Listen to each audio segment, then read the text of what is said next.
Hello à tous, je suis Éléonore Vigneron et je suis ravie de vous accueillir sur Rayonnante. Dans ce podcast, je pars à la rencontre de personnalités inspirantes qui rythment l'actualité ou l'innovation à Nantes et dans la région. Ensemble, nous discutons de leur parcours de vie, de l'origine de leurs projets et de leur vision de l'entrepreneuriat nantais. Rayonnante, un podcast original à écouter quand vous le voulez sur toutes vos plateformes de podcast.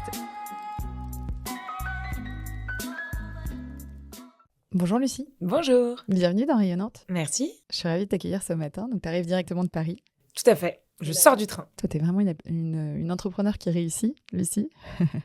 Too Good To Go, donc pour ceux qui ne connaissent pas, c'est une application qui te permet de vendre des invendus. Ouais, l'idée, c'est vraiment de lutter contre le gaspillage alimentaire et donc de permettre de connecter les commerçants qui ont des invendus en fin de journée et les consommateurs qui passent les récupérer. Et d'ailleurs, Nantes, ça a été une de nos premières villes sur Too Good To Go avec Vincent Guerlet qui nous a fait l'honneur d'être un de nos premiers partenaires pour le lancement de la ville. Trop du sympa. coup, là, en arrivant à la gare, j'ai vu Vincent Guerlet, j'étais toute... en petite Madeleine de Proust du moment où on a lancé Nantes il y a presque 10 ans maintenant sur Too Good To Go. Ouais. Vincent Guerlet que j'ai eu la chance d'avoir dans le podcast. C'est vrai. Sacré parcours. Un homme aussi, incroyable. Sacrée réussite locale. Je te proposais plutôt de commencer par toi, ton parcours. Donc, tu as grandi quand même dans un univers assez privilégié à Paris, avec une mère avocate, si je ne me trompe pas, et un père médecin. Exactement. Et toi, tu as suivi une voie beaucoup plus engagée, beaucoup plus entrepreneuriale. À quel moment tu as eu un déclic? Tu t'es dit que... En fait, moi, j'ai toujours été passionnée par l'alimentation. Enfin, je suis hyper gourmande. On m'a toujours appris à ne jamais laisser des choses dans mon assiette. Et donc, j'ai assez naturellement, après mon école d'ingénieur, j'ai commencé chez un géant de l'alimentation.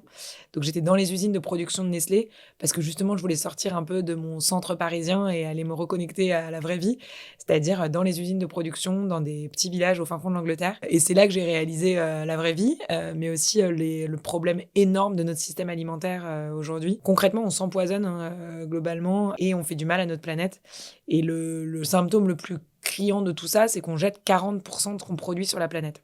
Et ça, moi, quand j'ai entendu ce chiffre pour la première fois, je me suis dit, non mais attends, c'est impossible.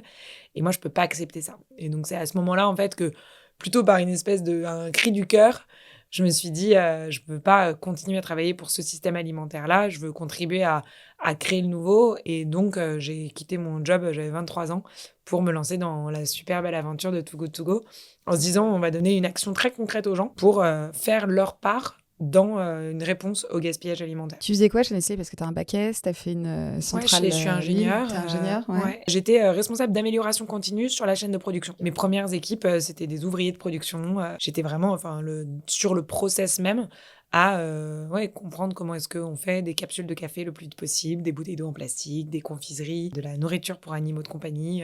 C'était super intéressant parce que j'ai vu énormément de process différents.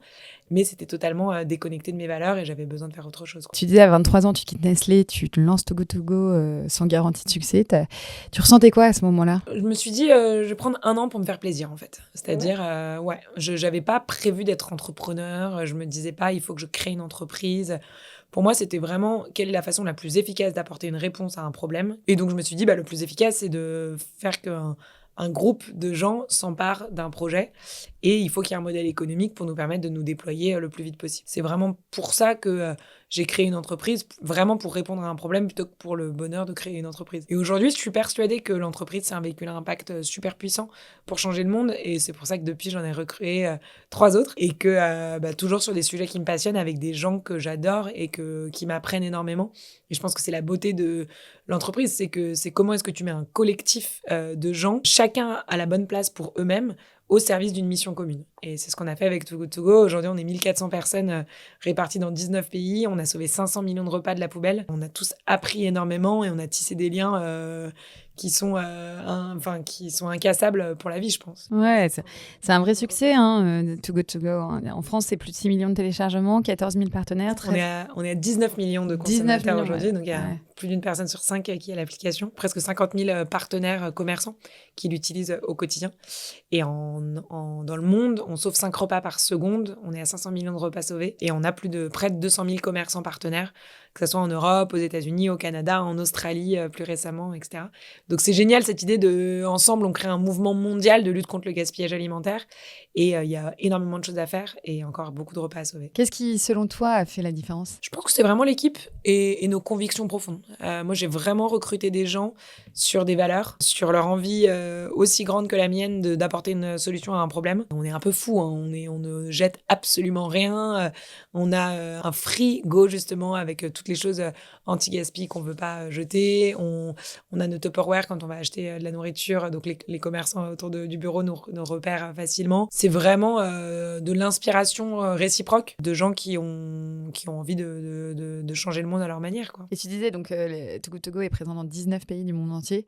Quel a été le moment clé où tu vois, t'as senti que Too Good To Go avait changé d'échelle ? Je pense que c'est quand les premiers commerçants ont commencé à nous contacter d'eux-mêmes pour rejoindre l'application. Et là, tu sens que t'as poussé ta boule en haut de la montagne sans savoir vraiment où était le haut de la montagne. Et à un moment, ça commence à dégringoler de l'autre côté. C'est juste fou à vivre comme moment, quoi. C'est arrivé vite ? Ouais, c'est arrivé en moins d'1 an. Donc, ouais, c'est arrivé super vite. Et après, mais je savais pas trop dans quoi je m'embarquais, quoi. Après l'expansion internationale, ça a été une énorme aventure, un énorme challenge, un énorme bonheur. Mais j'ai passé beaucoup de temps en Europe, dans tous les pays qu'on a lancés. Et après, en 2020, je suis partie aux États-Unis, au Canada, pour lancer l'appli là-bas aussi. Ça a pris toute la place dans ma vie. Et c'était absolument génial. Mais c'est vrai qu'à mon retour des États-Unis, j'avais besoin aussi de faire d'autres choses parce qu'il y avait plein de sujets qui m'intéressaient et de me recentrer un peu sur moi-même parce que, en fait, tu deviens lucide Too Good To Go. En fait. Quelque part, tu sais plus qui tu es toi. Et donc, c'était hyper important au bout de 7 ans à 2000% sur un projet de rééquilibrer ma vie et de me lancer dans d'autres projets aussi. Et c'est pour ça que là, je suis hyper heureuse de revenir à Nantes pour lancer Poppins, qui est une appli qui me tient tout aussi à cœur, avec un vrai enjeu et une vraie mission qui, pour moi, il faut que ça se passe, en fait. T'as l'impression d'avoir retrouvé, du coup, la vraie Lucie quand tu disais « j'avais l'impression d'être la Lucie ». Ouais, complètement. Ouais. Mais en fait, je pense que j'ai été lucide Too Good To Go pendant 7 ans et que presque... Enfin voilà, c'était ma vingtaine et j'ai été ravie de grandir avec ça. Mais que, 7 ans plus tard, je pense que j'avais besoin aussi de me dire qui suis-je maintenant et vers quoi j'ai envie d'aller, quoi. Et justement, attends, on revient au début de Too Good To Go, parce que là, on est passé rapidement sur son développement. J'aime bien cette anecdote où tu racontes qu'au début, tu faisais du porte-à-porte pour aller démarcher les commerçants. De toute façon, c'est vraiment, tu te retrousses les manches et t'y vas, quoi. Le côté main dans le cambouis, moi, j'ai toujours fait ça et je pense que c'est là que tu te rends compte que tu parles en direct aux commerçants, que tu parles en direct aux consommateurs. Pareil, j'étais tout le temps sur le service client pendant des années, avec toute la petite équipe qui était des bénévoles à l'époque, qui sont encore des amis proches aujourd'hui, des Rose, des Camille, des Caroline, des Guillaume. Enfin, c'est vraiment des gens qui sont restés très, très proches. Et on a tout fait, en fait, aller taper aux portes des commerçants, à parler pendant 1 heure à la grand-mère qui n'arrive pas à télécharger l'appli, faire des apéros avec nos 10 premiers utilisateurs, à compter les repas à la main parce qu'on n'avait pas de système de data à l'époque. Et ça, en fait, c'est des moments géniaux de l'aventure parce que tu t'apprends énormément de choses et tu te rends compte, chaque repas, en fait, est une victoire. L'offre telle qu'elle existe aujourd'hui, c'était déjà le cas il y a 10 ans. Ouais, en fait, c'est ça qui est incroyable, je pense, avec Too Good To Go, c'est que le côté un panier surprise de produits invendus à prix très réduit, c'est vraiment resté tel quel. Après, on a élargi des commerçants de quartier, on est passé au supermarché. Aujourd'hui, on travaille aussi avec les industriels où tu peux te faire livrer un colis anti-gaspi directement chez toi. Mais globalement, c'est resté le même modèle économique et la même offre de base. Ouais. Et tu as commencé en France ? Non, on a commencé en Scandinavie. Parce que moi, mes cofondateurs sont scandinaves. On a monté ça avec 4 Danois, une Norvégienne, 2 Anglais. Parce qu'en fait, on était en train de travailler sur le même projet, chacun de notre côté. Et on s'est dit, en fait... collaboration is the new competition. Vu qu'on a tous envie de réduire le gaspillage alimentaire, au lieu de monter des applis concurrentes, faisons une appli ensemble. Et donc, le premier pays où on a développé Too Good To Go, c'est le Danemark, puis la Norvège. Et ensuite, moi, je suis revenue en France pour le lancer. Et ensuite, j'ai passé beaucoup de temps sur l'expansion internationale, comme je le disais, en Europe puis aux États-Unis. Et tout de suite, là, l'équipe que tu as aujourd'hui, tu avais la même il y a quelques années, il y a 10 ans ? Non, pas du tout. Non, ça a complètement évolué. La plupart des cofondateurs sont partis assez rapidement aussi parce que quand l'appli se développe si vite, c'est difficile de trouver sa place en tant que fondateur. Et donc, aujourd'hui, on a plein de gens qui sont passés par Too Good To Go. Beaucoup sont restés à peu près 5 ans, je pense, dans l'aventure. Parmi les fondateurs, vous êtes combien aujourd'hui encore dans l'aventure ? Moi, j'y suis plus opérationnellement non plus. Donc, en fait, on est tous encore impliqués d'une manière ou d'une autre, mais on est plus opérationnel sur le quotidien des opérations. Et en France, donc tu as développé ça. Ça a été le deuxième pays que tu disais que tu développais ? Non, en fait, on a lancé 6 pays en 6 mois, à peu près de manière simultanée. Toujours pas avec la machine, même méthode ? plutôt chaotique. Au début, il n'y avait pas de méthode. Chacun a fait de son côté. Et ensuite, on s'est dit, OK, il faut qu'on construise le playbook de lancement de Too Good To Go. Et donc, c'est comme ça après, quand on a repris l'expansion internationale 2 ans plus tard, en 2018, avec les Pays-Bas, la Belgique, puis l'Espagne, l'Italie, le Portugal, la Pologne, la Suède, etc. Là, on avait un playbook qu'on essayait d'améliorer à chaque fois. Comment est-ce qu'elle t'est venue, toi, cette idée de sauver les œufs vendus? C'est ce que je disais, j'étais chez Nestlé, je me suis dit, ça n'a aucun sens de jeter autant de nourriture. Et en fait, un jour, je suis passée devant une boulangerie, j'étais de retour à Paris chez mes parents, et il y avait une boulangère qui était en train de jeter plein de produits. Et je me suis dit, attendez, moi, est-ce que je peux les récupérer? Elle m'a dit, non, j'ai pas le droit de les donner. Et donc, je lui ai dit, c'est pas grave, je les achète. Et en fait, elle m'en a donné 3 fois plus. Et du coup, je suis rentrée chez moi en me disant, regardez tout ce que j'ai eu. J'en ai parlé à tout le monde. Et je me suis dit, si là, on vient si on peut reproduire ce qui vient de se passer chez tous les boulangers de Paris, en fait, ce serait génial. Ça ferait vraiment des heureux. Et des commerçants qui seraient contents de plus jeter. Et des consommateurs qui seraient trop contents de récupérer toutes ces bonnes choses à très, très peu cher. Et concrètement, on réduirait le gaspillage. Et de cette idée très simple de la boulangerie, en rencontrant mes cofondateurs danois, eux, ils étaient partis sur les buffets à volonté, où en fait, tu venais avec une boîte et tu remplissais de ce qui restait sur le buffet au moment de la fermeture du restaurant. Parce que c'est quelque chose qui est développé là-bas. Voilà, il y a beaucoup de buffets à volonté là-bas. Et donc de là, en fait, on s'est dit, en fait, il faut le faire pour tous les commerçants, et d'où l'idée du panier surprise, qui peut correspondre à tout type de commerçant. Tu payes pour un panier surprise, et le commerçant, il vient mettre ce qui lui reste dans son panier. Ok, eux, ils s'engagent en termes de volume, je sais pas. Ah non, pas du tout. Non, en fait, s'ils ont rien à jeter, ils ont rien à jeter et on est tous contents. Eux, ils disent juste que dans un panier, il y aura environ, par exemple, 12 € de produits ou 15 € de produits. Donc ça, là-dessus, ils s'engagent. Et après, sur le type de produit, là, on va mettre une description approximative de ce qu'on peut trouver dans le panier, mais on ne saura jamais, c'est vraiment le panier surprise. Mais moi, en tant que consommateur, je peux potentiellement acheter mon panier surprise le matin, mais me pointer à ma boulangerie le soir et qu'on me dise, non, finalement, il n'y a pas de panier surprise. Non, en fait, 2 heures avant la fermeture, le commerçant, il a une meilleure idée de s'il va lui rester des choses ou pas. Et donc, s'il a déjà énormément vendu aujourd'hui, il a un bouton à cliquer et en fait, ça envoie une notification à tous les gens qui avaient réservé leur panier en leur disant « Bonne nouvelle, pas de gaspillage ce soir, donc vous ne serez pas prélevé. » Et là, il n'y a pas de souci. Et c'est que sur de l'alimentaire? Ouais, tout à fait. Alors là, on vient de lancer la nourriture pour animaux aussi. Ah ouais? Parce qu'on se rend compte que déjà, c'est quelque chose qui a explosé pendant l'inflation. Il y a beaucoup de gens qui nous le demandaient et donc en fait, on avait aussi les partenaires pour le faire. Donc on est hyper content aujourd'hui d'avoir aussi la nourriture pour animaux de compagnie. Et vous avez jamais pensé à faire, par exemple, je sais pas, fleuriste? Alors il y a quelques fleuristes sur l'application, justement du temps où tous les jours, on avait envie de faire toutes les formes de gaspillage.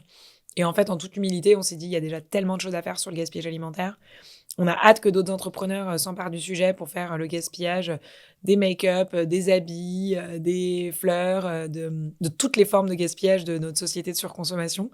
Mais nous, on reste humblement focalisés sur le gaspillage alimentaire. Il y a déjà énormément de choses à faire. Et alors, on va parler de Poppins, parce qu'avec Too Good To Go, t'as permis, donc il y a des millions de repas d'être sauvés, tu le disais. Poppins, ça s'attaque maintenant aux objets inutilisés. Qu'est-ce qui, selon toi, relie ces deux combats à tes yeux? L'application Poppins, c'est vraiment... le but, c'est de faire que le partage devienne une évidence et que donc, quand on a besoin de quelque chose, on se dise, il y a forcément quelqu'un autour de moi qui l'a déjà. Et donc, on puisse aller l'emprunter ou le louer à soit un voisin autour de soi, soit un magasin de location, soit un magasin qui fait de l'achat, mais qui aussi propose de la location ou du prêt. Et donc, c'est vraiment un agrégateur de toutes les solutions pour ne pas acheter, mais au contraire, emprunter ou louer. Et donc, cette idée de faire que le partage devienne la norme, pour moi, c'est une évidence, en fait. C'est gagnant à tous les niveaux. Économiquement, c'est forcément plus intéressant d'emprunter ou de louer que d'acheter. D'un point de vue place dans nos placards, on gagnerait tous à avoir moins de choses chez nous. Du côté lien social aussi, pour connaître les gens qui habitent autour de nous, connaître son quartier, son voisinage, c'est essentiel. Et puis, d'un point de vue planète, en fait, si on réapprend tous à partager de façon beaucoup plus évidente, on pourra produire moins, consommer moins et donc limiter les dégâts sur la planète. Et donc, ce côté gagnant à tous les niveaux, et d'un point de vue économique, et d'un point de vue écologique, et d'un point de vue social, ça, c'est quelque chose qui, moi, me tient beaucoup à cœur et qui, pour moi, est ce qui a fait que Too Good To Go a aussi bien marché. C'est parce que, en fait, on a besoin aujourd'hui de réinventer nos habitudes de consommation. On a besoin de faire différemment, mais on a envie de le faire de façon joyeuse, de façon positive et de se dire ça sera pas forcément moins bien après, en fait. Ça peut être encore mieux. Et aujourd'hui, moi, je pense que les gens, quand ils vont récupérer un panier Too Good To Go, ils sont trop contents parce que tu ouvres ce panier et tu te dis « Waouh, regarde tout ce que j'ai récupéré !» et ils sont fiers de l'avoir fait parce qu'ils savent que c'est une action pour la lutte contre le gaspillage alimentaire. De la même manière, avec Poppins, c'est génial en fait quand tu te dis ok, j'ai besoin d'un mixeur là pour faire ma soupe ce soir. Bah en fait, je regarde sur Poppins, je me rends compte que ma voisine à qui je n'ai jamais parlé, 2 paliers en dessous de moi, elle en a un. En une seconde, je la contacte sur l'application, je vais emprunter mon mixeur et je le ramène le soir même ou le lendemain. C'est juste génial si on réapprend ces petits réflexes du quotidien et que le digital nous permet de le faire en fait. De la même manière, on a des gens qui partent camper. Quand tu pars camper, en général, que c'est la première fois, tu dois acheter ton réchaud, ton sac de couchage, soit d'été, soit d'hiver, en fonction de s'il fait froid ou chaud, ton sac à dos 40 litres, ta poche d'eau, etc. Tout ça, c'est des choses que tu peux très facilement emprunter sur Poppins. Et il est très probable qu'il y ait une personne dans les 100 mètres autour de toi qui a déjà acheté le kit complet et qui va être en fait ravi de te le prêter ou de te le louer parce que il sait que ça fait 6 mois que c'est dans son placard et qu'il n'y a pas touché. Et donc pour moi, en fait, cette idée de grâce au digital, revenir sur des pratiques d'antan qui étaient tellement plus logiques et tellement plus souhaitables à tous les niveaux. C'est vraiment le gros point commun entre Poppins et Too Good To Go. C'est faire différemment, mais nous faire du bien mutuellement. Et concrètement, ça veut dire que ça marche comment ? Il faut télécharger l'application qui est gratuite. Et en fait, tu mets ton adresse dans l'application et ça va te montrer toute l'offre. En fait, c'est comme un espèce de placard géant de voilà tout ce qui est disponible autour de moi. Donc, on va trouver des perceuses, des jeux de société, des lits parapluies. Il y a tous les jeunes parents qui sont à fond dessus, des affaires de sport, des affaires d'outdoor, des vélos cargo. Enfin, il y a vraiment tout ce que tu peux imaginer. Et tu vas cliquer du coup sur l'objet qui t'intéresse et tout simplement soit le réserver directement sur l'application, soit entrer en discussion avec la personne pour lui demander plus de détails, etc. Et ensuite, tu te donnes d'un point de rencontre, tu récupères ton objet, tu payes directement sur l'application si c'est une location payante. Il y a aussi beaucoup de prêts gratuits, juste de solidarité. Et ensuite, une fois que tu as fini de l'utiliser, tu le ramènes, tu valides avec un jeu de couleurs sur l'application. C'est aussi simple que ça. Et en fait, nous, notre promesse avec Poppins, c'est vraiment de faire que le partage devienne facile, devienne fiable et devienne fun. Et de la même manière, toi, tu peux remplir ton sac Poppins et mettre en fait tous les objets qui dorment dans tes placards sur l'application pour faire de nouvelles rencontres et te faire potentiellement un complément de revenu aussi. Donc moi, je me crée un profil, je fais les fiches produits de tous mes articles qui dorment dans mon placard. Ouais, alors ça va, c'est assez instantané en fait. Tu marques perceuse, si t'es à côté de ta perceuse, t'en prends une photo. Sinon, on crée une image en attendant. Tu mets un descriptif sur son état. Et tu mets un prix si tu veux, et ensuite c'est en ligne instantanément, quoi. Et comment est-ce que vous gérez justement ce côté confiance, paiement, logistique, tu vois ? En fait, c'est là où l'application elle est intéressante, c'est que c'est vraiment un tiers de confiance. En fait, nous, on a toute une gestion déjà de notre base d'utilisateurs Poppins qui nous permet de vraiment suivre toutes les transactions. Il y a une protection Poppins dans l'application, donc toutes les transactions sont sécurisées en fait. Pour l'instant, on n'a jamais eu de problème. Mais le jour où il y a un problème, on est capable d'intervenir, de rembourser s'il le faut, de réparer s'il le faut, de clarifier aussi, de vous aider à faire appel à votre assurance si besoin. Enfin, en fait, c'est vraiment cette idée de on prend soin de vous et on prend soin du partage pour que vous regagniez confiance en le partage et que donc ça redevienne un réflexe. Oui, parce que du coup, ce que tu nous disais, c'est que là, tu l'as lancé à Nantes, mais tu l'as déjà lancé à Paris et à Bordeaux, que tu as déjà des utilisateurs. Vous en avez combien ? Donc l'application, elle est déjà disponible dans toute la France depuis 2 mois, donc ça allait super vite. On a déjà 50 000 utilisateurs. Effectivement, c'est tellement un enjeu local qu'on lance aussi les villes une par une, notamment les villes où on a eu le plus de demandes. Et là, à Nantes, on a eu plus de 2000 utilisateurs qui sont inscrits et des gens qui ont rejoint le Poppins Club de Nantes, qui est vraiment notre club d'ambassadeurs, de gens qui sont aussi à fond que nous pour que le partage arrive dans la ville. Et donc là, on est hyper contents de lancer officiellement la ville de Nantes. On a la mairie qui sera là aussi ce soir, donc parce que c'est vraiment quelque chose qui doit embarquer tous les acteurs en fait. Et donc on est hyper contents de se rendre compte que il y a vraiment de la demande partout en France. Et donc d'officialiser ça aujourd'hui à Nantes. Ça va être quoi les prochaines villes là pour se développer ? Ça dépend un peu de où est-ce qu'on a le plus d'activités. On a beaucoup de gens à Lille qui nous ont contactés. On a beaucoup de gens à Lyon aussi. Marseille, forcément. À Caen, il y a aussi vachement de gens qui nous ont contactés. Donc, Ils vous contactent via les réseaux sociaux ils nous contactent via les réseaux sociaux, via notre site directement. On voit aussi le nombre de téléchargements de l'appli. Et puis après, Oui, parce que le principe de l'appli, c'est quand même que ce soit géolocalisé. Mais du coup, je peux quand même la télécharger et demander un objet qui a à Paris. Ouais, en fait, ce qui est génial, c'est qu'il y a beaucoup de gens qui l'utilisent quand ils voyagent aussi. Typiquement, je parlais des jeunes parents tout à l'heure. Quand tu vas en week-end à Montpellier, en fait, tu mets l'adresse à Montpellier. Du coup, tu vois tout ce qu'il y a autour de toi. Tu peux demander un lit parapluie à Montpellier. Et donc, au lieu de te trimballer avec ton lit parapluie, ta poussette, ton chauffe-biberon dans le train, en fait, tu arrives directement à Montpellier et tu vas emprunter en fait aux gens autour de ton adresse de vacances les objets dont tu as besoin. Donc là, même pour l'été, c'est génial en fait. Enfin, au lieu de venir avec ta planche de surf, bah, tu regardes juste à côté de la plage où tu vas surfer. Il y a sûrement des gens qui ont des planches qui peuvent te prêter. C'est pour ça que c'est pas tant géolocalisé, c'est toi qui choisis l'adresse autour de laquelle tu as envie de chercher des objets. Comment est-ce qu'elle t'est venue, cette idée ? Encore une fois, c'est avec des gens géniaux. Moi, j'ai 3 cofondateurs sur cette aventure, dont 2 anciens de Too Good To Go. Encore une fois, de l'absurdité on est tous ancrés dans notre propriété individuelle, où le capitalisme nous a fait croire que c'était génial de tout posséder chez soi et de tout stocker. Aujourd'hui, on possède en moyenne 2,5 tonnes d'équipements chacun à la maison. 2,5 tonnes. Tu parles d'une famille de 4 personnes ? Ouais, une famille, un foyer moyen possède 2,5 tonnes d'équipements. Et il y en a 30% au moins qui sont totalement inutilisés. Donc tu vois, typiquement, un enfant, en général, il possède 250 jouets, il en utilise 6. C'est énorme. Enfin, tu vois, c'est que d'absurdités comme ça. Encore une fois, moi, je suis très obsédée par les futurs souhaitables. Vers où on va, en fait. Tout le monde nous parle de transformer le système, d'opérer cette transition écologique et sociale. Mais en fait, on nous parle que de la fête est finie, ça va être moins bien, il faut se calmer, on a déconné. Et en fait, moi, j'ai envie de me dire, non, ça va être mieux après, parce qu'on va réapprendre à s'émerveiller de la nature, on va réapprendre à se parler les uns les autres, on va passer du temps sur les choses qui comptent. Et donc, notamment, réinstaurer le réflexe de, quand j'ai besoin de quelque chose, je me tourne vers les gens autour de moi et je l'emprunte ou je le loue. Et c'est pour ça que pour nous, redéfinir le mot du partage, c'est hyper important parce que le partage, c'est à tous les sens du terme. Et donc, ce qu'on se dit, c'est on passe de la propriété individuelle à une prospérité collective qui fait juste du bien à tout le monde.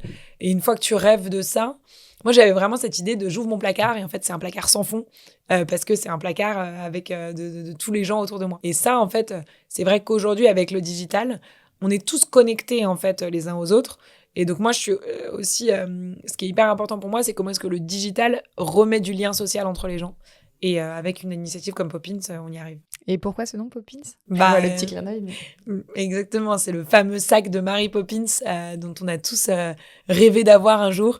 Et en fait, moi, j'ai revu la scène plein de fois. Et quand elle ouvre ce sac et qu'elle sort un nombre illimité d'objets, et les enfants qui regardent ça, ils font « waouh !»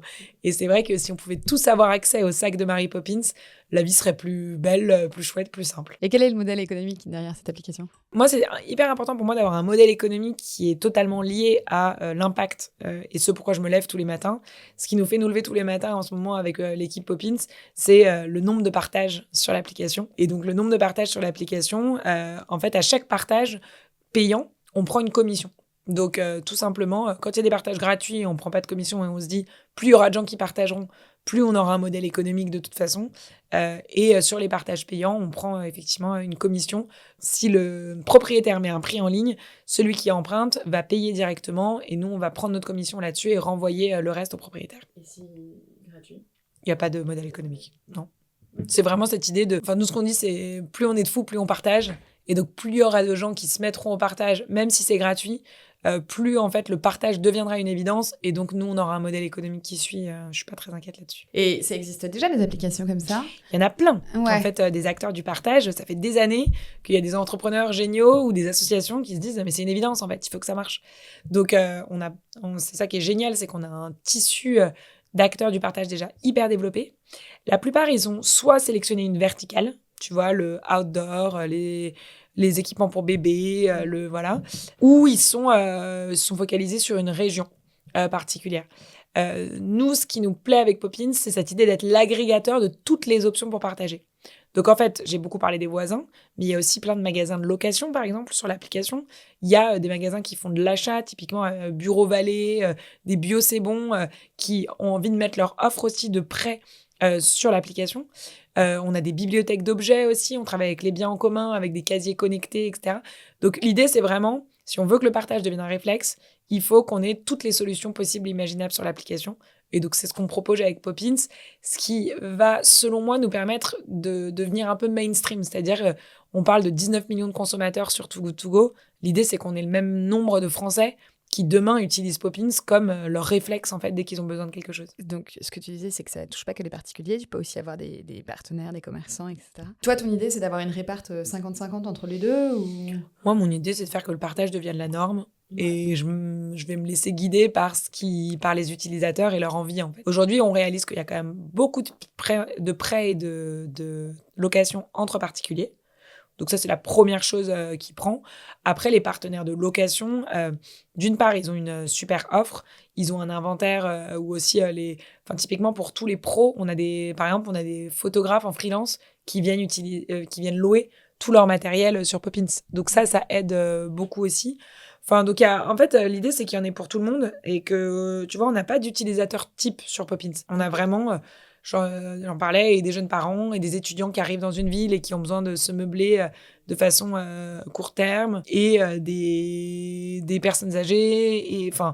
Donc il y a vraiment tout type d'utilisateurs, et pour ça, il faut qu'on ait une offre la plus diverse possible. Et donc, tu parlais t'as des loueurs, mais tu as aussi des partenaires qui n'ont pas forcément cette offre de location. Comment est-ce que tu fais pour les convaincre ? En fait, aujourd'hui, toute l'économie doit transitionner d'un modèle linéaire à un modèle circulaire. Donc, les partenaires qui font de la vente, ils ont bien compris que de plus en plus, ils allaient devoir se mettre à un process où ils reprennent les produits qu'ils ont vendus, où ils apprennent à réparer. Beaucoup d'entre eux nous contactent d'eux-mêmes en nous disant on a une offre de location, mais on n'arrive pas à la développer assez. Les consommateurs ne nous identifient pas comme un lieu où on peut louer aussi. Donc, on a besoin de ce tiers de confiance qui va faire que... demain, on identifie un Bureau Vallée, un Leroy Merlin, un Decathlon comme aussi un endroit où on peut louer ou emprunter des choses. Et nous, c'est notre rôle aussi pour faire transitionner vers vraiment d'une économie de biens à une économie d'usage.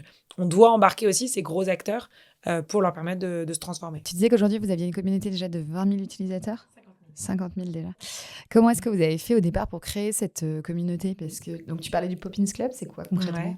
Le Poppins Club, c'est un club d'ambassadeurs où en fait, si vous êtes fasciné par le partage autant que nous et que vous voulez nous aider à développer localement Poppins, vous pouvez typiquement ici rejoindre le Poppins Club de Nantes, le Poppins Club de Lille, le Poppins Club de Toulouse. En fait, c'est ça qui est génial, c'est qu'on a des groupes locaux un peu dans beaucoup de villes. Dès qu'en fait, on a 5 personnes qui nous contactent, on crée ce groupe. Et aujourd'hui, c'est un groupe WhatsApp dans lequel on va vous envoyer des nouvelles en avant-première, où on vous donne accès à plein de choses pour communiquer aussi, que ce soit sur les réseaux sociaux, que ce soit des posters à imprimer, des choses comme ça. Donc, c'est vraiment notre deuxième cercle après l'équipe qui ont des infos en avant-première et qui nous aident à déployer le concept jusqu'à ce qu'on arrive officiellement. T'as combien de membres aujourd'hui dans cette communauté ? On a quelques centaines quand même. Donc, il y a pas mal de monde qui nous ont contactés. Et après, pour nous, ce qui est important, c'est aussi les journalistes nous aident énormément, en fait. Quand on a un article de presse, ça fait énormément de nouveaux utilisateurs, ça redémarre le bouche à oreille, les gens viennent tester l'application, et donc ça, c'est hyper utile. Un épisode de Rayonnante, ça va faire 50 000 utilisateurs dans Exactement. Poppins en 2030, ça ressemblerait à quoi ? Un monde où on n'achète plus rien de neuf ? Ouais, je pense vraiment à un monde où on a repris confiance dans le partage, où c'est une évidence qu'avant de faire quoi que ce soit, tu commences par regarder ce qu'il y a autour de toi, en fait. Et où, tu vois, même la façon dont nos villes sont organisées, on a en bas de chaque immeuble une salle commune, en fait, où tu peux trouver l'aspirateur pour tout le monde, où tu peux trouver les 4 vélos cargo électriques qui sont utilisés par les 20 habitants, où tu peux trouver la perceuse, le robot de cuisine. En fait, tous ces objets qui sont des objets qu'on utilise régulièrement, mais pas souvent, qui sont mis en commun, en fait, tout simplement. C'est une application, tu penses, qui s'adapte bien aux grandes villes de France, ou d'ailleurs. Mais est-ce que ça s'adapterait, par exemple, aux villes de campagne Ouais, complètement. En fait, on a beaucoup de gens qui l'utilisent à la campagne aussi. Moi, en Bretagne, je suis dans un petit village et il y a déjà énormément de gens qui ont mis en ligne des choses qu'ils peuvent prêter. Et là, on est plus sur beaucoup de choses pour le jardinage, par exemple. Enfin, typiquement, la tondeuse à gazon, c'est quand même quelque chose qu'on utilise peut-être une fois toutes les 2 semaines si on est consciencieux. Le broyeur de végétaux, enfin, là, il y a énormément de choses. L'échelle, l'escabeau, enfin, il y a beaucoup de choses. Je parlais des planches de surf tout à l'heure. En fait, ça marche super bien aussi. C'est plus que parfois on a plus le réflexe en fait de connaître ses voisins, etc. Donc souvent on connaît les gens qui vivent juste autour de nous. Là, l'occasion c'est aussi de pouvoir en fait sur l'application tu peux régler entre de 500 mètres à 50 kilomètres. Donc ça te permet vraiment d'aller penser aux choses les plus folles sur l'application. Qu'est-ce qui bloque encore, selon toi, pour que les gens adoptent cette culture du partage? Je pense qu'on a vraiment besoin d'en parler, de donner confiance. Souvent, les gens, ils mettent du temps à faire leur premier partage sur Poppins. Et une fois qu'ils l'ont fait, ils sont OK, en fait, c'est génial. C'est vraiment le côté, il n'y a pas de piège, en fait. Enfin, j'ai gagné à tous les niveaux. Donc, Tu sens que les gens sont encore sceptiques? oui, je pense, parce qu'on n'a pas le réflexe. En fait, quand on a besoin de quelque chose, malheureusement, aujourd'hui, la plupart des gens, ils vont sur Amazon et ils se disent je vais l'avoir demain dans ma boîte aux lettres. Et on connaît toutes les dérives, en fait, d'un modèle comme celui-ci, où du coup, on surconsomme. Aujourd'hui, le site le plus utilisé en France cette année, c'est Chine. On sait aussi toutes les problématiques et environnementales et sociales d'un modèle comme celui-là. Donc, c'est un peu à chacun d'entre nous de se demander dans quelle société j'ai envie de vivre, dans quel monde j'ai envie d'aller. Et après, c'est aussi à nous, en tant qu'entrepreneurs, en tant que créateurs, de créer les solutions qui te permettent d'aligner les enjeux écologiques aux enjeux sociaux, au pouvoir d'achat, en fait. Parce que c'est bien gentil de dire aux gens n'allez pas sur Chine, mais en fait, s'ils n'ont pas d'autres solutions d'un point de vue économique, ils sont obligés d'y aller, quoi. Et donc, pour moi, le partage, c'est vraiment cette opportunité de payer moins cher, d'être fier de la façon dont on consomme, de rencontrer ses voisins. Enfin, c'est pour ça que il faut juste faire le premier pas et ensuite ça va tout seul en fait. Tu parles de Chine, on peut trouver des vêtements sur Poppins? Alors pas encore, mais l'idée c'est vraiment avec Poppins de commencer par les objets du quotidien et ensuite d'élargir vraiment le spectre.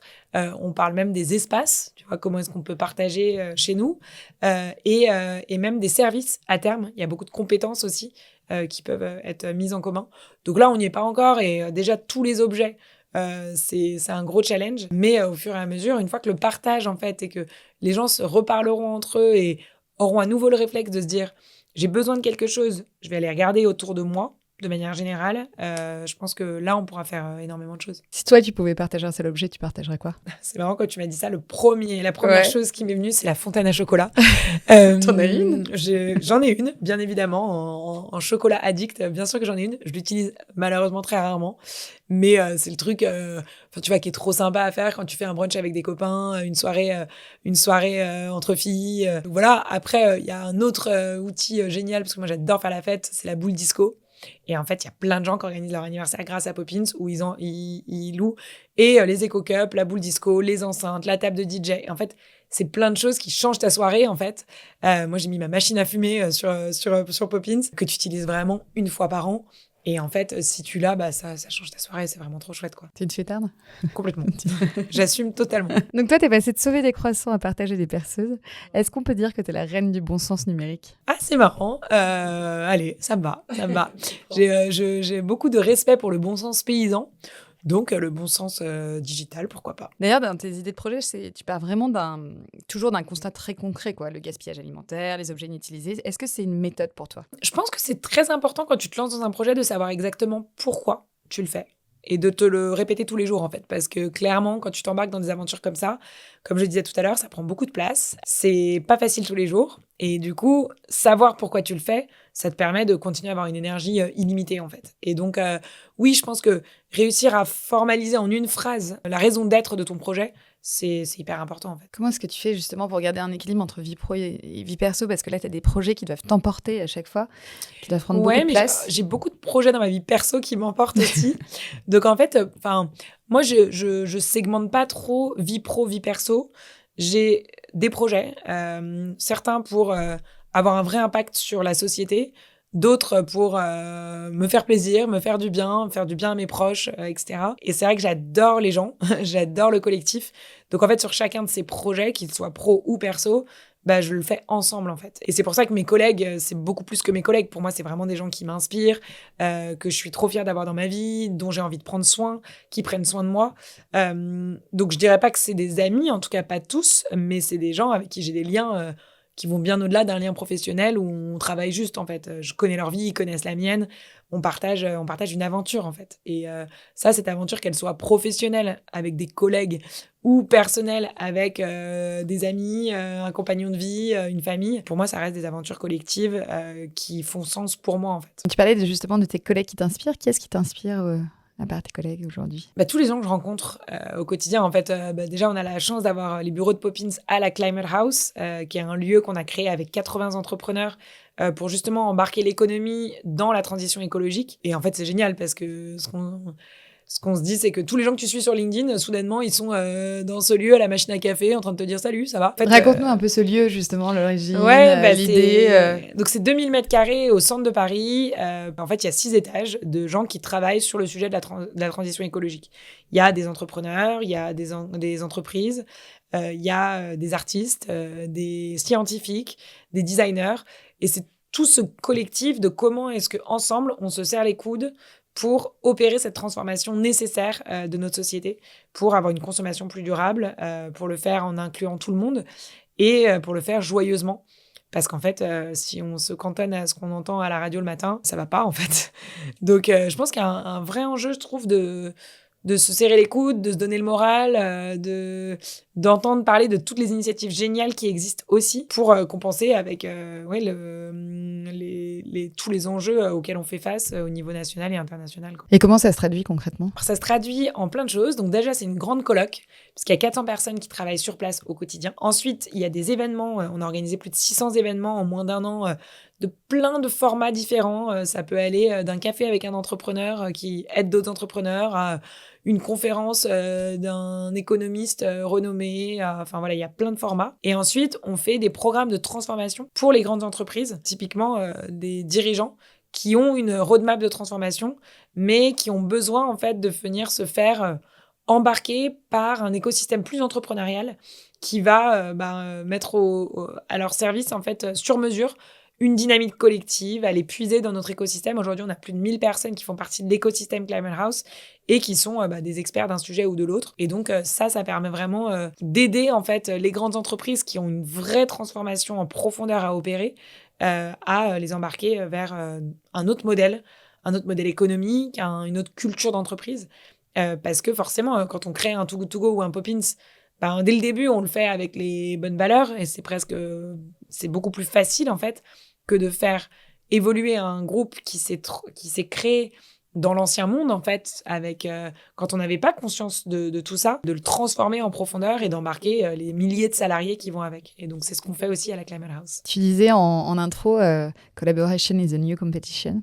Comment est-ce que ça se traduit dans tes projets? Donc, tu as parlé de Too Good To Go, mais est-ce que ça s'est traduit, par exemple, dans Poppins? Avec Poppins, en fait, quand on a lancé, il y a eu forcément énormément de bruit sur le sujet du partage. Et donc, il y a plein d'acteurs qui faisaient ça depuis des années, bien avant nous, sur le sujet, qui ont dit... Il y en a qui étaient assez inquiets, en fait, de se dire, moi, ça fait des années que je bosse sur le sujet. Là, il y a Poppins qui arrive, ils font vachement de bruit, ils prennent vachement de place. Est-ce que ça veut dire que moi, je vais avoir moins d'utilisateurs? Et en fait, ce dont on s'est rendu compte, et on a beaucoup parlé justement avec tous ces acteurs du partage, c'est qu'en fait, encore une fois, plus on partage, enfin, plus on est de fous, plus on partage. Et il y a vraiment cette idée de... En fait, le partage, c'est encore tellement une goutte d'eau aujourd'hui que plus on sera d'acteurs à prôner les valeurs du partage, à évangéliser sur le sujet, à avoir différents types de façons de partager aussi, via les bibliothèques d'objets connectés, via une ludothèque de quartier, via une association, une ressourcerie, par exemple. Plus on sera nombreux, en fait, sur le sujet, plus ce marché, entre guillemets, ou cette pratique se développera. Et donc, on pourra tous grandir, en fait. Et pour moi, c'est vraiment cette idée de... Pour nous, le concurrent, c'est plutôt les acteurs de la propriété individuelle. À partir du moment où on est dans des acteurs qui prônent le partage et qui proposent ce service, on a tous intérêt à se renvoyer la balle. Et donc là, on est vraiment en train de créer, au contraire, une coalition des acteurs du partage. Et si moi, de par ma communauté, mon réseau, l'expérience Too Good To Go, je peux, d'une manière ou d'une autre, et en toute humilité, catalyser cet écosystème, ce sera génial pour tout le monde en fait. Tu parles justement de simplicité, tu vois, toi, tu es très active, tu parles de jeu. Est-ce que tout ça, c'est des clés qui assurent le succès d'une boîte? Ouais, moi j'ai beaucoup parlé de la joie, je pense que c'est essentiel en fait aujourd'hui. Les gens, ils vont pas quelque part quand tu leur dis ça va être moins bien, quoi. Donc si on veut changer les habitudes, bah il faut leur donner envie d'y aller. Et nous, ce côté jeu, comme tu dis, c'est très présent chez Poppins. Il y a vraiment ce côté magique, ce côté jouer au grand jeu du partage. Et ce qu'on se dit, c'est qu'on s'est ancré dans le mauvais jeu. On s'est ancré dans le jeu du capitalisme où le but c'est d'être le plus riche possible et de gagner seul. Et ben nous, on a envie de changer les règles du jeu et de proposer un jeu où plus tu partages, plus tu gagnes, plus on gagne collectivement en fait. Et ce serait top qu'on ait de nouvelles règles du jeu parce que je pense qu'on en a grand besoin et notre planète en a grand besoin aussi. Qu'est-ce que toi, tu aimerais transmettre justement aux jeunes entrepreneurs qui veulent agir pour la planète, mais qui ne savent pas par où commencer? Pas hésiter à se lancer. Il y a vraiment cette idée de connectez-vous à vos tripes, comprenez ce qui vous rend fou en fait, ce que vous pouvez plus accepter. Et en vrai, il y a de quoi faire dans le monde actuel. Et quand vous avez votre sujet, le lâchez pas, creusez et n'hésitez pas à vous lancer. Aujourd'hui, l'entrepreneuriat, c'est valorisé sur un CV. Moi, je me suis vraiment dit qu'au début, quand je me suis lancée avec Too Good To Go, je me suis dit, je me donne 1 an. J'ai jamais redoublé, j'ai jamais fait de congé sabbatique, j'ai jamais fait le tour du monde pendant 1 an, etc. Donc, je me donne 1 an pour juste faire un projet qui me tient à cœur, en fait. Et je savais qu'il y avait 999 chances sur 1000 que ça marche pas. Mais je me suis dit, j'aurais appris énormément. Et il y a vraiment, je crois que c'est Nelson Mandela qui dit, je ne perds jamais, soit je réussis, soit j'apprends. Et il y a vraiment cette idée en fait, dans l'entrepreneuriat, on apprend tellement de choses qu'après, vous pourrez le mettre en avant pour une prochaine expérience professionnelle. Ou alors, vous réussirez. Et là, c'est juste une aventure tellement géniale de créer sa boîte, de se lever tous les matins pour un projet auquel on croit profondément, quoi. Donc, finalement, plus vous le faites tôt, moins vous prenez de risques aussi, parce que forcément, quand on a une famille à nourrir, un prêt à rembourser, on n'est pas dans les mêmes perspectives. Moi, quand je me suis lancée, j'avais 23 ans, je suis retournée habiter chez mes parents. J'avais la chance de, du coup, pas avoir de loyer, de me nourrir intégralement sur Too Good To Go. Et donc, je me suis pas payée pendant 2 ans. Et j'ai eu la chance de pouvoir le faire. C'est pas le cas de tout le monde, mais c'est sûr que plus on attend, plus on a des besoins aussi qui évoluent. Et donc, ça peut être plus compliqué d'entreprendre. Et si tu pouvais justement lui glisser un petit message à cette Lucie de 23 ans, tu lui dirais quoi? Je pense que je lui dirais vas-y, fais-toi plaisir et va au bout de tes convictions, quoi. Je pense qu'il y a vraiment cette idée de quand on est persuadé de quelque chose, il faut y aller. Parce que sinon, on est frustré de pas y aller. Et quand on va quelque part où on croit, il y a rien qui peut nous arrêter. Et ça, c'est surpuissant, en fait. Même si tu sais rien faire, et moi, vraiment, du haut de mes 23 ans, je ne savais rien faire. T'apprends tout, en fait, parce que t'as envie. Et en fait, l'envie, c'est surpuissant, quoi. Toi, tu as vécu un drame personnel assez jeune puisque tu as perdu ton papa à 18 ans. Est-ce que ça a influencé ton rapport au sens, à l'urgence? Je me posais cette question. Je sais pas, je pense que effectivement, je suis beaucoup dans l'action. Je m'arrête jamais. J'ai un rapport au temps. Tu vois, quand j'étais petite, je regardais mes films en x2 pour les voir plus vite. Enfin, tu vois, j'ai un truc. Ouais, c'est vrai. Ouais, ouais. Alors, depuis, mon compagnon est réalisateur, donc je n'ai plus le droit de faire ça. Et j'ai compris que c'était pas bien. Que tu passais à côté de beaucoup de choses. Donc, je pense que j'ai toujours été comme ça. Je pense qu'effectivement, le fait d'être confrontée à la mort tôt, en fait, j'avais 18 ans, ça m'a fait me rendre compte que la vie, c'est génial, que la vie, ça passe vite. Et que quand on a la chance d'être en bonne santé et de pouvoir faire ce qu'on a envie de faire, il faut le faire, en fait. Il y a un peu un espèce de devoir de quand tu es en capacité de, fais-le. Et en fait, on grandit souvent avec le quand on veut, on peut. Je pense qu'il y a aussi vraiment le quand on peut, du coup, on veut.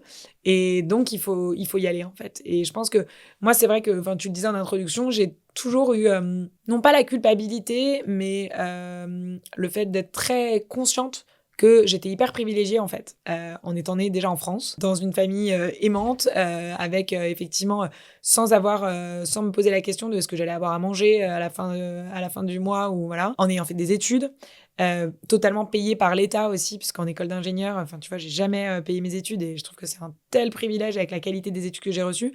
Donc, je me suis un peu mis aussi dans cette idée de j'ai eu tellement que comment est-ce que je redonne aux autres et à la société de manière générale. Et je pense que du coup, c'est un peu devenu ma mission de vie de me dire quand t'as autant de chance, comment est-ce que t'es généreux, solidaire et que tu fais pour les autres aussi. Enfin, d'une manière ou d'une autre, c'est égoïste parce que tu le fais aussi pour te faire du bien à toi. Mais moi, je pense que c'est Enfin, c'est hyper important pour moi la trace que je laisse derrière d'une manière ou d'une autre. Et on m'avait posé cette question assez tôt aussi, le jour de ton enterrement, qu'est-ce que tu veux que les gens disent de toi? Et en fait, elle est intéressante cette question parce que ça aide à définir aussi un peu sa mission de vie. Et moi, assez spontanément, parce qu'il faut pas trop réfléchir à ce genre de questions, j'avais répondu je veux qu'ils se disent elle a changé les choses. Et je pense que cette idée de laisser quelque chose derrière, c'est important pour moi personnellement. Et en fait, c'est marrant parce que quand tu poses la question à d'autres gens, chacun a une réponse très, très personnelle. Il n'y a pas de bonne ou de mauvaise réponse, mais le fait d'avoir cette réponse, ça te permet de diriger un peu ta vie aussi de la façon qui te correspond, quoi. Je t'ai pas demandé, t'as quel âge, Lucie? 33 ans. Je vais terminer par quelques questions avec Nantes. Toi, tu le disais, tu as un lien fort avec la Bretagne, avec l'océan. Et aujourd'hui, donc, tu as choisi Nantes pour lancer Poppins. Tu nous as expliqué pourquoi tu avais fait ce choix, mais est-ce que c'est aussi un choix perso, au-delà du choix de l'opportunité pro? Oui, c'est sûr que l'ouest de la France, ça a une valeur particulière pour moi. Ce soir, il y a mon beau-père qui vient aussi, qui habite à Ancenis. Et oui, je suis connectée à cette région. Nantes, ça a été une des villes les plus intenses. Enfin, c'est une des villes les plus intenses sur Togo Togo aussi. Je parlais de Vincent Guerlet tout à l'heure. Une des bénévoles de Togo Togo qui s'appelle Marine, qui était basée aussi ici. Enfin, voilà, en fait, il y a toujours eu... j'ai toujours, pour une raison ou pour une autre, été ramenée vers cette ville. Et donc, je suis hyper contente d'être là aujourd'hui. Nantes, on dit souvent que c'est un écosystème d'innovation impact. Quel potentiel, toi, tu y vois? Une des cofondatrices de la Climate House, qui s'appelle Claire Breton, qui a lancé Qui Underdog. nous a mis en lien aujourd'hui, d'ailleurs. Exactement. Qui est, encore une fois, une femme géniale, hyper inspirante, qui est à fond aussi sur ses projets. Là, le fait d'être au Palace aussi, tout le monde nous a parlé de ce lieu très rapidement quand on a demandé où est-ce qu'on pouvait faire le lancement de Poppins. Rob Spiro aussi, avec Imagination Machine, avec qui je parle depuis 10 ans aussi, sur tout un tas de sujets.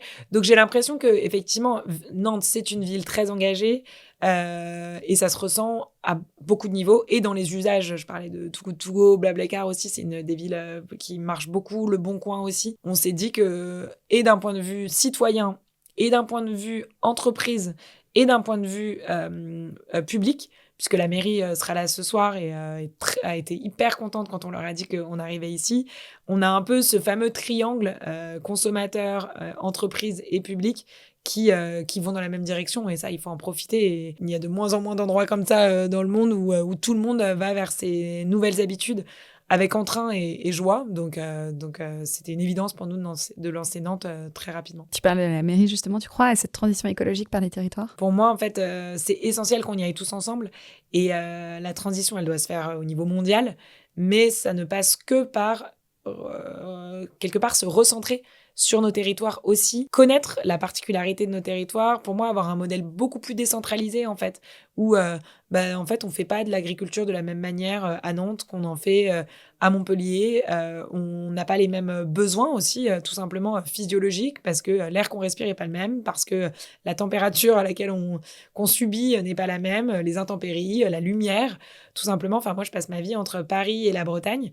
En fait, je mets un pied en dehors du train en Bretagne, c'est pas le même air, c'est pas la même temporalité, les gens sont moins speed. En fait, tout ça, ça influe énormément sur nous.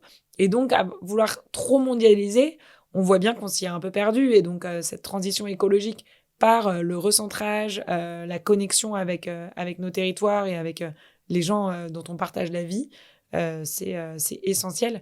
Et je pense que c'est pas l'un ou l'autre, en fait. C'est pas comment est-ce qu'on passe d'un extrême à l'autre. C'est comment est-ce qu'on reste connecté au niveau mondial, parce que c'est essentiel en tant qu'humain, et qu'en même temps, on est beaucoup plus ancré dans nos territoires et dans nos enjeux du quotidien à chacun. Et alors, j'ai une dernière question que je pose à mes invités, mais je ne sais pas si tu vas pouvoir y répondre.